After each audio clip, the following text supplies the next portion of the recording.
ہمیشہ کہتا ہوں مجلسوں میں آیا کرو، یہ مت بولا کرو مجلس میں جا رہے ہیں۔ کوئی مسلمان آفس میں پوچھے آپ شیعہ شام کو کہاں جاتے ہو تو بولو اجر رسالت کو ادا کرنے جاتے ہیں، جو نبی نے ہم سے مانگا ہے اسے ادا کرنے جاتے ہیں، جس سے محبت کی جاتی ہے۔ اور امام علی فرماتے ہیں کہ ہمارے شیعوں کی نشانی ہے یفرحون بفرحنا، ہماری خوشیوں میں خوش ہوتے ہیں، ہمارے غموں میں غمگین ہوتے ہیں۔ اور ابن قولوی لکھتے ہیں، امام حسین سے منقول کرتے، کہتے جب فرش عزا لگتا ہے تو خود امام حسین علیہ السلام اپنے زائروں کو دیکھنے آتے ہیں اور دیکھتے ہیں کہ کون سا زائر میرے غم میں کتنا رو رہا ہے۔ وہ فرماتے جب ان کی روتی ہوئی آنکھوں سے دیکھتے ہیں تو دعا کے لیے ہاتھوں کو بلند کرتے ہیں، خدا ان عزاداروں کی مغفرت فرما۔ اب تصور کریں جن کے لیے حسین دعا کریں، کیا ان کی مغفرت نہیں ہوگی؟ رسول خدا کے پاس صحابہ، یا رسول اللہ ایک بندہ ہے مسجد میں نماز بھی پڑھنے آتا ہے، اصلی و اسرق، نماز بھی پڑھتا ہے چوری بھی کرتا ہے، اسے مسجد میں نہیں آنا۔ میں نے کہا خبردار، روکنا نہیں اسے۔ کہ یا رسول اللہ آج نماز پڑھ رہا ہے، دوپہر کو چوری کرتا ہے۔ فرمانی الصلاۃ تنہا عن الفحشاء والمنکر، نماز فحشاء سے بچاتی، منکر سے بچاتی۔ آج چوری کر رہا ہے لیکن روٹین کے ساتھ جب نماز پڑھنے آئے گا تو چوری چھوٹ جائے گی۔ نماز گناہوں کو دھوتی ہے، حمام ہے گناہوں کو دھونے کا۔ اہل بیت فرماتے ہیں مجلس حسین بھی اسی طرح ہے۔ بندہ جب مجلس میں آتا ہے تو کئی گناہ اس کے بدن سے جھڑ جاتے ہیں، کئی برائیاں اس کے بدن سے نکل جاتی ہیں۔ کربلا حمام ہے وجود انسانی کو دھونے کا۔ اتنے لوگ میں نے دیکھے کربلا جاتے ہیں، عادتیں بری ہوتی ہیں لیکن آتے ہیں عادتیں اچھی ہو جاتی ہیں۔ مرزا اسماعیل ایران کے بہت بڑے بزرگ شخصیت، انقلاب اسلامی سے پہلے، فرماتے میں محرم کے عشرے کروایا کرتا تھا۔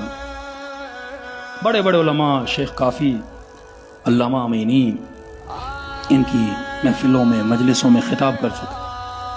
فرماتے ہیں کہ ایک دن امام حسین کی مجلس کروا رہا تھا تو اچانک میں نے دیکھا دو جوان مجلس میں آئے اور مجمع کے بیچ میں آ کے بیٹھ گئے، لیکن ان جوانوں کے جو کپڑے تھے وہ عزا کے حساب سے مناسب نہیں تھے۔ ہر محفل کا ایک لباس ہوتا ہے، آپ سوئمنگ پول جاتے ہو اپنا لباس ہے، شادی پہ جاتے ہو اپنا لباس ہے، مجلس میں آتے ہو اپنا لباس ہے، آفس میں جاتے ہو ایک اپنی ڈریس ہے، رات کو سوتے ہو بستر پہ ایک اپنی ڈریس ہوتی ہے۔ یہ بھی تمیز اور ادب ہونا چاہیے کہ میں مجلس میں جا رہا ہوں، لباس کون سا پہن کر جاؤں، حلیہ کیسا بنا کر جاؤں۔ کہتے دونوں جوان مجلس میں آئے اور رنگ برنگی کپڑے پہنے ہوئے تھے، شوخ کپڑے، عزا سے مناسبت نہیں تھی، لیکن میں نے کہا مولا حسین کے عزادار ہیں، کیا روکنا۔ آئے اور بیچ مجلس میں آ کر بیٹھ گئے۔ اب مجلس سننے کا بھی ایک ادب ہے، خاموشی سے سنی جاتی ہے۔ ایسا نہیں بندہ مجلس میں موبائل سے لگا ہوا ہے، آپس میں باتیں کر رہا ہے، بھائی یہ کرنا ہے تو باہر چلے جاؤ، یہ فرش عزا حسین ابن علی ہے۔ کہتا دونوں آئے بیٹھے اور آپس میں باتیں کرنے لگے۔ 20 منٹ مجلس میں بیٹھے اور پھر بیچ مجلس میں اٹھ کے چلے گئے۔ یہ بھی خلاف ادب مجلس ہے۔ اگر کسی مومن کو کوئی مسئلہ ہے، بار بار اٹھنا پڑتا ہے تو کہیں اور جا کے بیٹھے تاکہ مجلس کا نظم اور ضبط خراب نہ ہو۔ کہتا ہے مجھے اچھا نہیں لگا۔ میں نے کہا حسین کے عزادار ہیں، کوئی بات نہیں، یہ فرش عزا تہذیب سکھاتا ہے، یہ فرش عزا تربیت کرتا ہے۔ کہتے ہیں اگلے دن وہی دونوں جوان آئے، لیکن اب مشکی کالا لباس زیب تن کیا ہوا ہے، بڑے ادب سے آ کر مجلس میں بیٹھے، پورا 1-1.5 گھنٹہ مجلس سنی، ماتم کیا، ادب کے ساتھ مجلس سے باہر نکلنے لگے۔ میری نگاہیں ان دونوں جوانوں پہ رک گئی۔ مرزا اسماعیل کہتے ہیں میں آگے بڑھا اور میں نے کہا جوان ذرا عرض ادھر آؤ۔ کہ دونوں جوان آئے۔ کہ تم کل بھی آئے تھے؟ کہاں؟ کہ تیرے کل آنے میں اور آج آنے میں زمین و آسمان کا فرق ہے۔ جو حسین کے خیمے میں ایک بار چلا جائے نا، وہ زہیر بن کے باہر نکلتا ہے۔ نہ بنے تو آنے کا فائدہ کیا، تبدیل نہ ہو تو آنے کا فائدہ کیا۔ کہ جوان کل آئے شوق لباس کا، نہ ادب تھا نہ تمیز تھی، بیچ میں مجلس چھوڑ کے چلے گئے۔ آج بڑے ادب سے تمیز سے بیٹھے ہو مجلس حسین میں۔ کہ دونوں جوانوں کی آنکھوں میں آنسو آ گئے.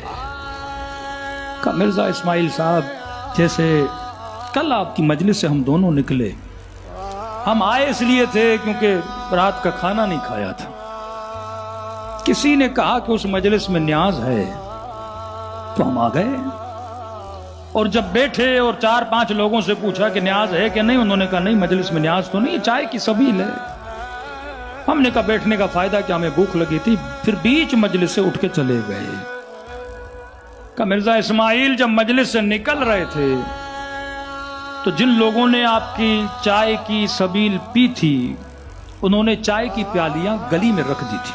راستے میں کسی نے ادھر کسی نے ادھر 6-7 پیالیاں پڑی ہوئی تھی. میں نے اپنے دوست کو کہا بھائی پیالیاں روڈ پہ پڑی ہیں، انہوں نے زحمت کی ہے، مولا کی سبیل چلائی ہے، پیالیاں پیسوں سے خریدی ہیں، اگر کسی کا پاؤں لگ گیا پیالی ٹوٹ جائے گی، لہٰذا یہ پیالیاں ہم سائڈ پہ کر دیتے ہیں. کہ ہم دونوں دوستوں نے پیالیاں اٹھائیں اور سائڈ پہ رکھی. کہ گھر چلے گئے. رات کو ہم دونوں نے ایک ہی خواب دیکھا. کہتے مرزا اسماعیل خواب کے عالم میں ابا عبداللہ الحسین کی زیارت ہوئی. بالکل اسی طرح جس طرح ہم کل آئے تھے نا، وہی منظر تھا.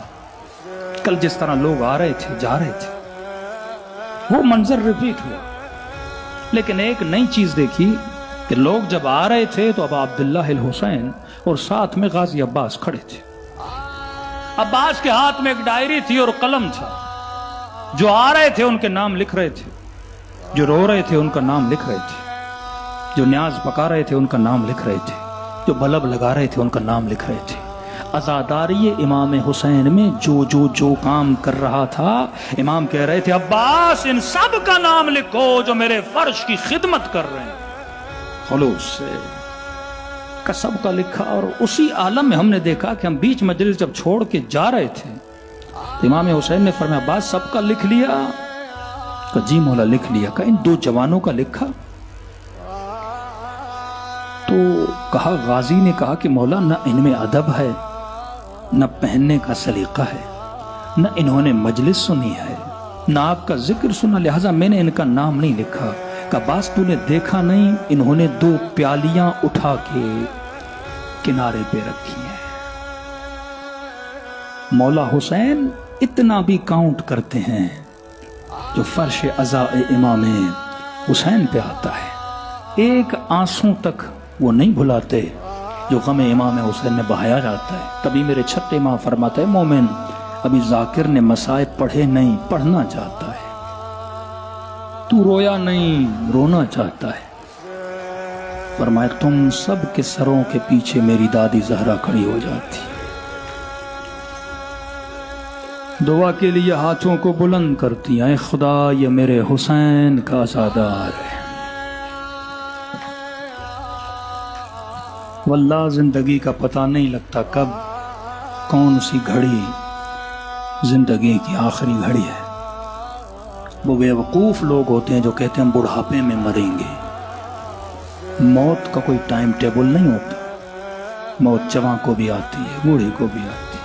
کل ہی بات ہوئی ہماری اپنے عزیز دوست، آج صبح ڈیتھ ہو گئی، کسی کو پتہ نہیں ہوتا. تبھی میرے چوتھے ماں فرماتے ہیں جب بھی ہمارے جد کی محفل میں آؤ یہ سوچ کے بیٹھا کرو یہ تیرے زندگی کی آخری مجلس ہے.